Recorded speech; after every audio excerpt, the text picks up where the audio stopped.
When truth is buried, the silence is demanded.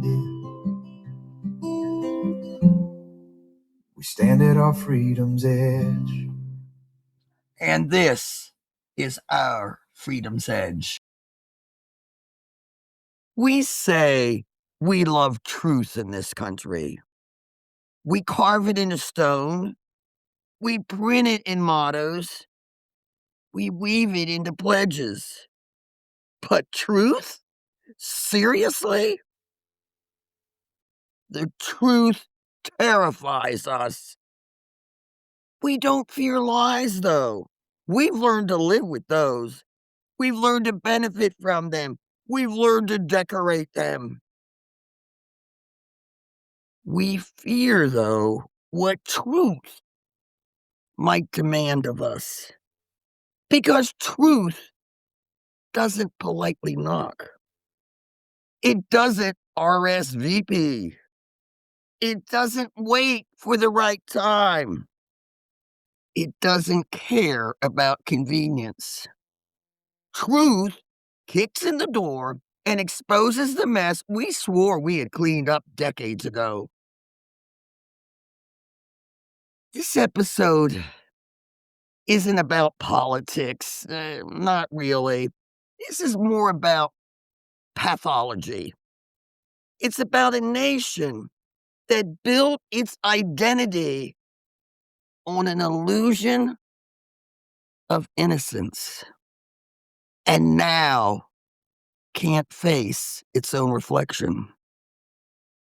America doesn't avoid truth. It has institutionalized the avoidance. We brand it, we package it, we market it as moral strength, we sell it as patriotism, we baptize it as faith, and we excuse it as, well, that's just my opinion. We fear truth because it makes the powerful accountable and the privileged uncomfortable. Truth is dangerous in a society built on denial. It dismantles illusions, and America loves her illusions. The illusion of fairness, the illusion of merit, the illusion that history started the day we were born, the illusion that our hands are clean because we weren't there. But truth remembers everything. Truth keeps receipts. Truth has a longer memory than our textbooks and a stronger spine than our slogans. And memory in this country is a crime we keep trying to forget. I'm not here today to preach. I'm here today to hold up a mirror. Because if we keep running from truth, we will keep colliding with consequence. And every collision leaves another fracture in our national soul. This is our freedom's edge. And today, we're walking straight into the thing America fears most: the truth about itself. This fear beneath the flag didn't start yesterday. It is woven into the fabric, stitched between the red, the white, and the blue. We wave that flag like armor. But deep down, we know it's also a mirror. The flag doesn't scare us. What scares us is what it reveals.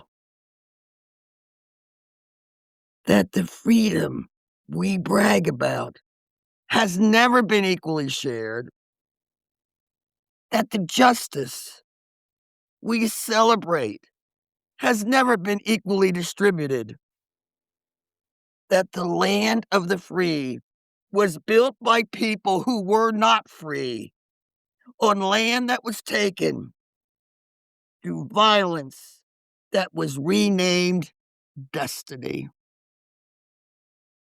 And that's where America's fear begins. Because if we admit what was done to build this country, we'd have to admit what we're still standing on. So let's start there, not with opinions, but with truth. Let's start with Native Americans. In the 1830s, the United States government carried out a policy of forced removal. Indigenous people were not treated as humans. They had no rights. They were treated as obstacles, as inconveniences, as something to be moved out of the way.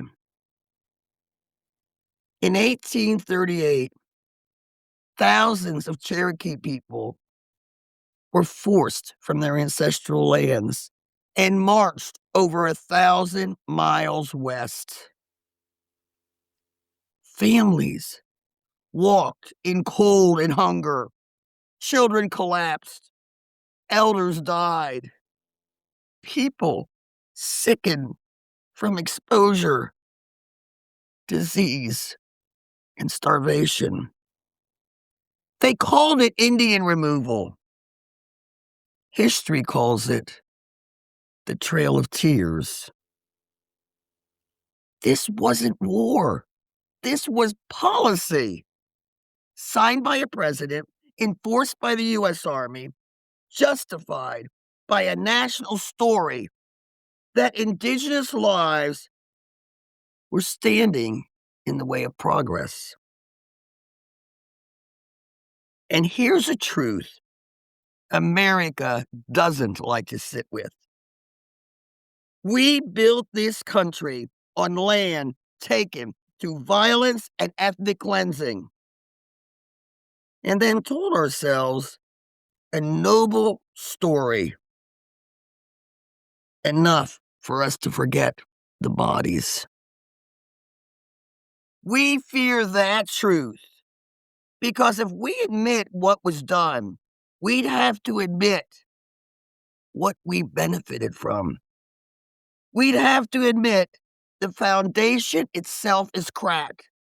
And if the foundation is cracked, then greatness isn't a birthright.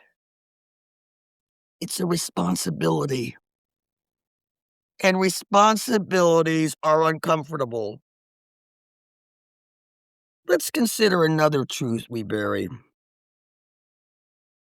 February 19th, 1942, 2 months after Pearl Harbor, President Franklin D. Roosevelt signed Executive Order 9066. It authorized the forced removal of over 120,000 Japanese Americans from their homes. 2/3 were U.S. citizens, not criminals, not spies, not an enemy of the people. Citizens. Families were given days, sometimes only hours, to pack what they could carry. They lost homes, businesses, savings. They were sent to camps surrounded by barbed wire and armed guards. Children went to school behind fences.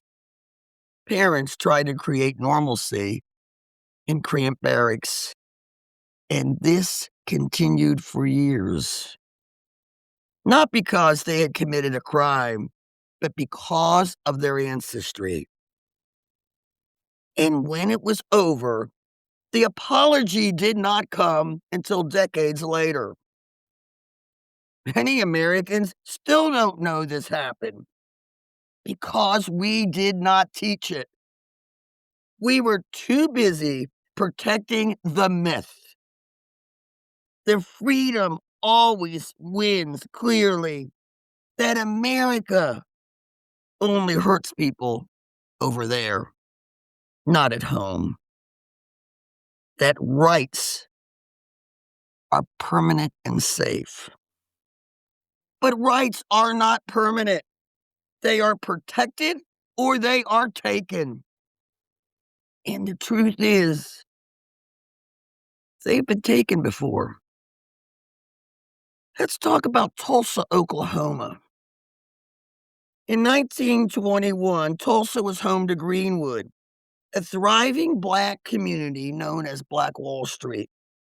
Doctors, lawyers, business owners, schools, churches, newspapers, generational wealth. A black community that proved in real time what happens when people are allowed to build, despite the weight of a racist society pressing on their necks. And that success threatened the myth. In less than 24 hours, white mobs, aided by local authorities, of course, burned Greenwood to the ground. Homes destroyed, businesses looted, buildings set on fire, people murdered, survivors left with nothing. And then America did something even more insidious than the violence. It erased it. For decades, it wasn't taught, not in schools, not in history books, not in the tidy little narratives we hand children when we want them to love their country without question. An entire American massacre buried. Because acknowledging it would mean this: racial violence in America wasn't an accident. It wasn't a misunderstanding. It was enforced, it was protected, and it was enabled by silence. And silence is one of America's favorite tools. That brings us to Emmett Till. In August 1955, a 14-year-old black boy from Chicago was visiting his family in Mississippi. He was accused of offending a white woman. 3 days later, his mutilated body was pulled from the Tallahatchie River. Beaten beyond recognition, shot in the head, and a cotton gin fan tied to his neck with barbed wire. And then his mother, Mamie Till, made a choice. She insisted on an open casket. She wanted the world to see what hatred had done to her son. She refused to let America stay comfortable. She chose truth over silence. Mamie Till chose truth, and it changed history. That's the truth America fears. Not just the ugly truth, the honest truth. The truth that says, you are not who you pretend to be. Now listen closely. It is not that America doesn't have brave people. It's not that America doesn't have compassion. It's not that America doesn't have good intentions. It's that America has built a machine that turns discomfort into a threat. And when discomfort feels like a threat, people will do almost anything to avoid it, including protecting lives. Here's what it looks like in real life. When truth collides with identity, most people defend identity. They don't ask, is this true? They ask, does this threaten who I think I am?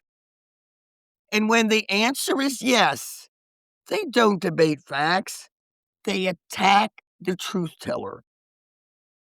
They say, you're dividing us. You hate America. You're being overly dramatic. Stop bringing up the past. Why can't you just move on?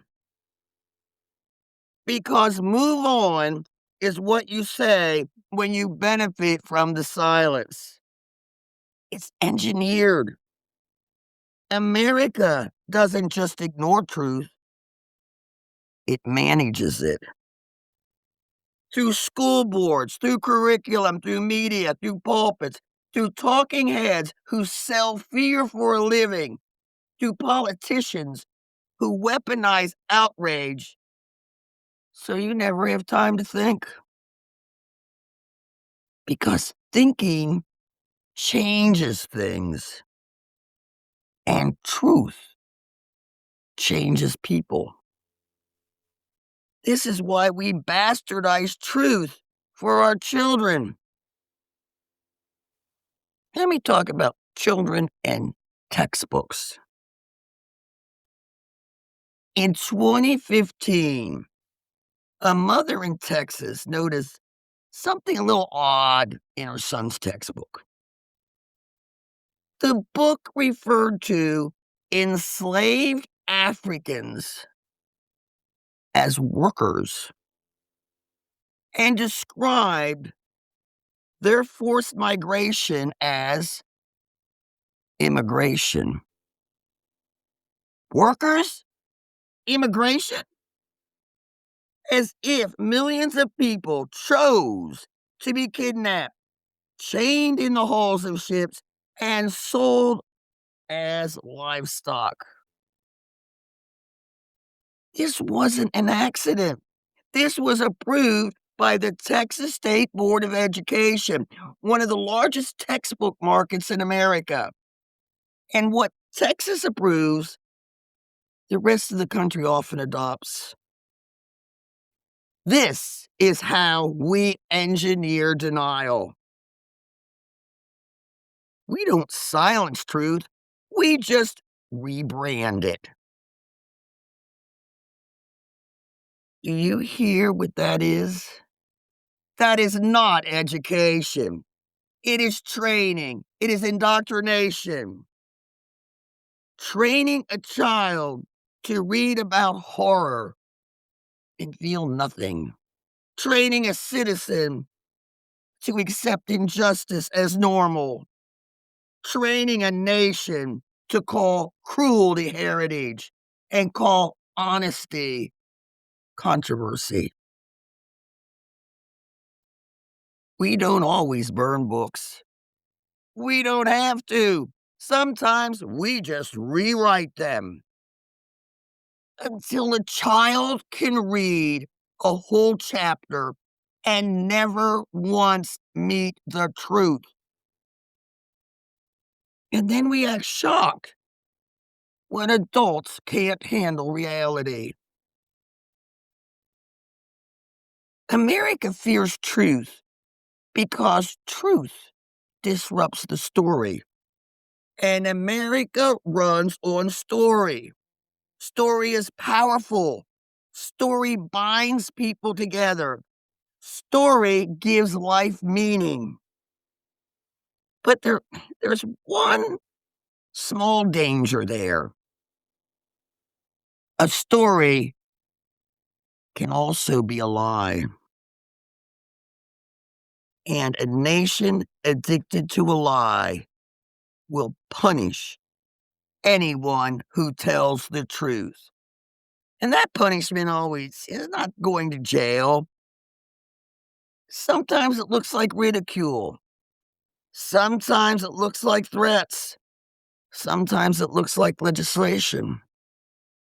Sometimes it looks like a teacher losing their job because they refuse to teach a sanitized myth. And here's where we need to talk about the flag and the pledge. A lot of people think the Pledge of Allegiance has always been what it is. Folks, it hasn't. Parts of it were changed over time, but the way we use it changed even more. We turned the pledge into a loyalty test.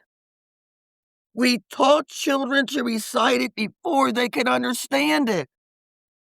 We trained mouths before minds. We taught obedience before discernment. And that's the point. Because if you can train people to perform loyalty, you don't have to earn it. If you can train people to associate questions with betrayal, you can keep them from asking the questions that matter. So when someone says, "Don't teach that, it makes kids uncomfortable," what they're really saying is, "Don't teach that, it makes adults accountable." Now let's talk about fear as an industry. Fear is profitable. Fear keeps people watching. Fear keeps people clicking. Fear keeps people donating. Fear keeps people voting. Fear keeps people buying. Fear is loud. Fear is addictive. Fear makes people feel powerful for a moment because outrage feels like strength. But outrage is not strength. Outrage is often a substitute for courage. Because courage requires accountability. Courage requires humility. Courage requires the ability to say, "I was wrong. I didn't know. I need to learn. I need to do better." That is what truth requires. And that is exactly why America fears it. Truth forces the powerful to answer. Truth forces the privileged to feel. Truth forces the comfortable to change. And comfort has become our new God. Now, I'm going to make this, a little personal because denial always wants to say abstract. Denial loves vague language. Well, both sides, just different perspectives. Not all people, just some people. Back then, things used to be different. Those are vague terms. But truth doesn't live in vague terms. It lives in names, in dates, in policies, in bodies, in families, in burned neighborhoods, in stolen land, in barbed wire, in mothers looking at their sons and saying, "The world will see." Truth isn't an idea. Truth is a record. And here's the hardest truth of all. We've been taught that acknowledging our sins is unpatriotic, that asking hard questions means hating your country. But love without accountability is not loyalty, it is cowardice. And denial, dressed up in red, white, and blue, is still denial. America runs on myths, but myths don't heal. Truth does. Here's the truth. We can't heal what we won't face. We can't fix what we refuse to name. And we can't call ourselves brave while hiding behind a lie. Truth, raw truth, is the ultimate act of patriotism.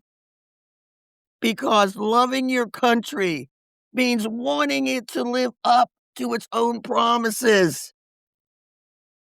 And promises mean nothing without accountability.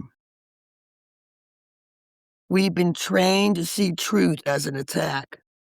But truth is not an attack.